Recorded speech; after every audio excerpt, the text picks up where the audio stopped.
Mimi kama mwenyekiti wa kanda ninayemfahamu kama mwenyekiti katibu wa wazee jimbo la Katavi anaitwa Mzee Yusuf Sato.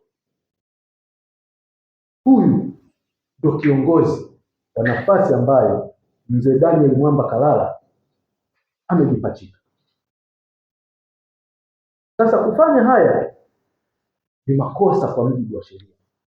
Soma sheria kanuni ya adhabu, the penal code. Kanuni ya adhabu ambayo ni sehemu ya sheria yetu sura ya 16 kama ilivyofanywa marejeo mwaka 2023.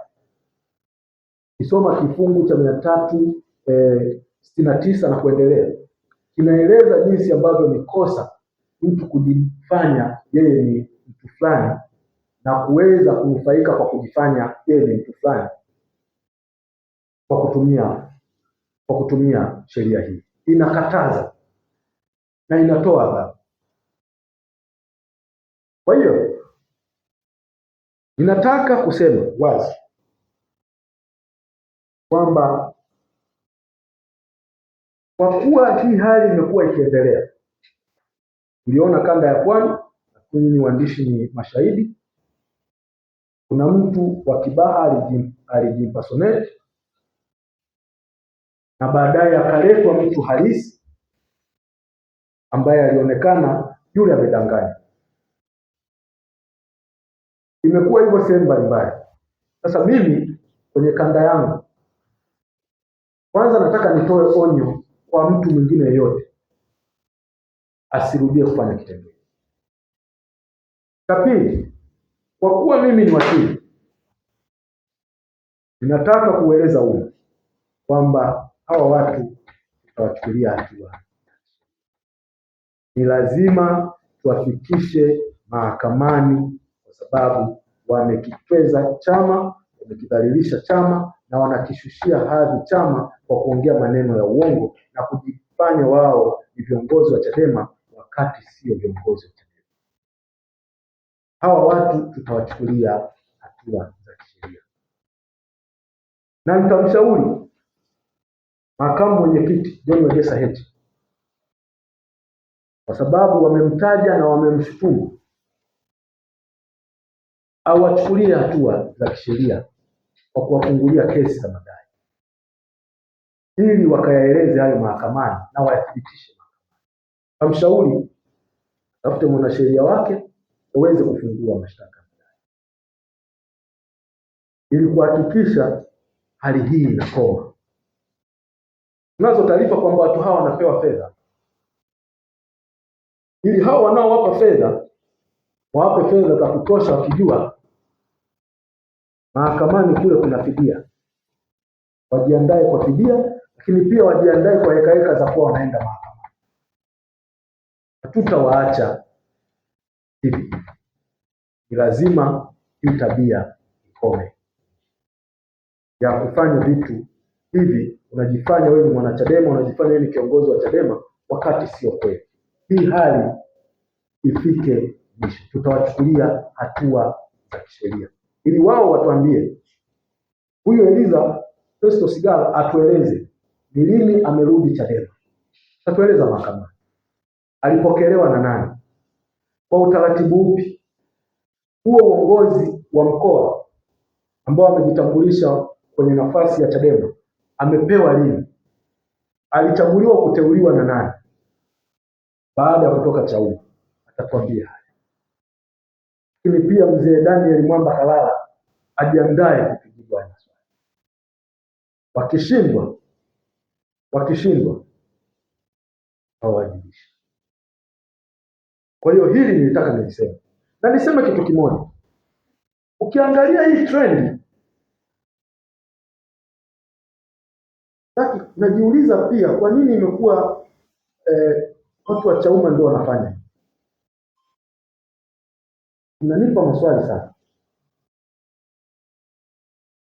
Na bahati mbaya hatujaona hata viongozi wao wakilizungumzia, aidha kukanusha au kuwakana kwamba wamefanya kwenye personal capacity na sio capacity ya chama.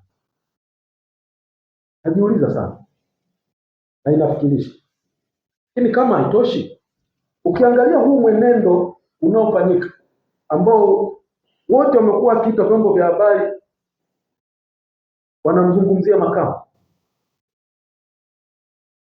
na kutaka, wengine wanasema apishe uchunguzi, wengine wanasema hafai.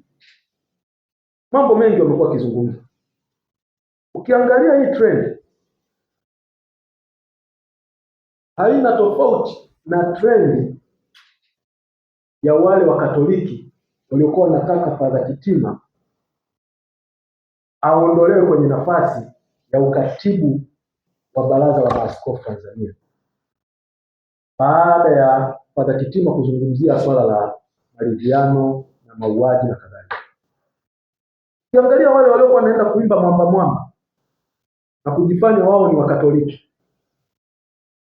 na wakawa wanasema wanataka Vatican imuondoe Padre Kitima kwenye nafasi hiyo, aliyekuwa anatengeneza hiyo narrative ndio unamuona mtu huyo huyo kwenye narrative ya hawa watu ambao wamekuwa wanang'ang'ania eti akae pembeni, eti ajiuzuru, eti azuiliwe na kadhalika. Hii si ya kufumbia macho. Hii si ya kufumbia macho. Unapata picha ya wazi, kuna mtu anahusika ambaye alihusika pia hata kipindi cha Padre Kitima. Kwa huyo huyo anahusika kwa.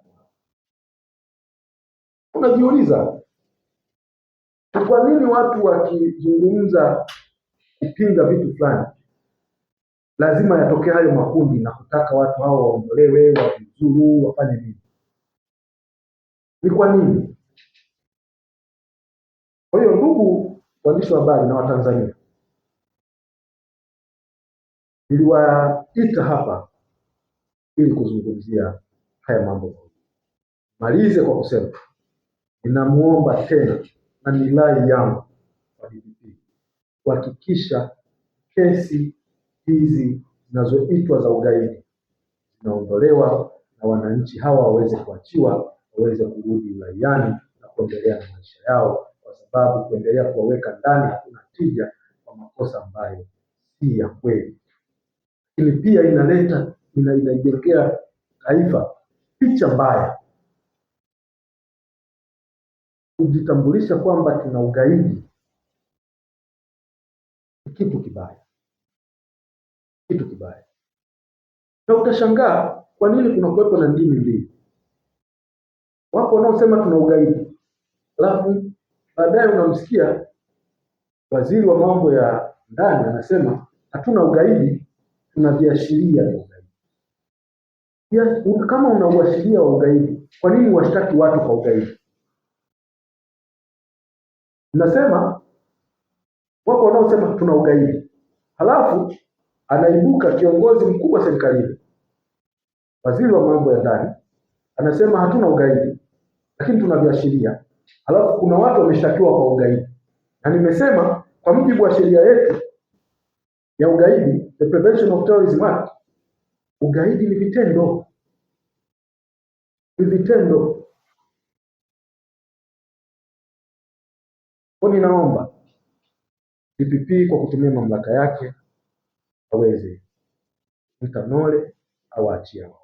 Lakini pili, ninasisitiza kwa yeyote ambaye ana nia ya kukichafua chama kwa manufaa yake yoyote, iwe anapewa pesa au anaidiwa chochote, aache mara moja, kwa sababu hatutaruhusu tena kuendelea kwa hali. Na tumekubaliana, sio tu mimi kama wakili wa kanda au mwenyekiti wa kanda, tumekubaliana mawakili wa Chadema wote kwamba sasa tutakuwa tunawapeleka mahakamani wale wote watakaokuwa na kuchafua chama kwa kujimpersonate na kujifanya wao ni wanachadema na ni viongozi wa Chadema wakati si kweli. Swali kama hili.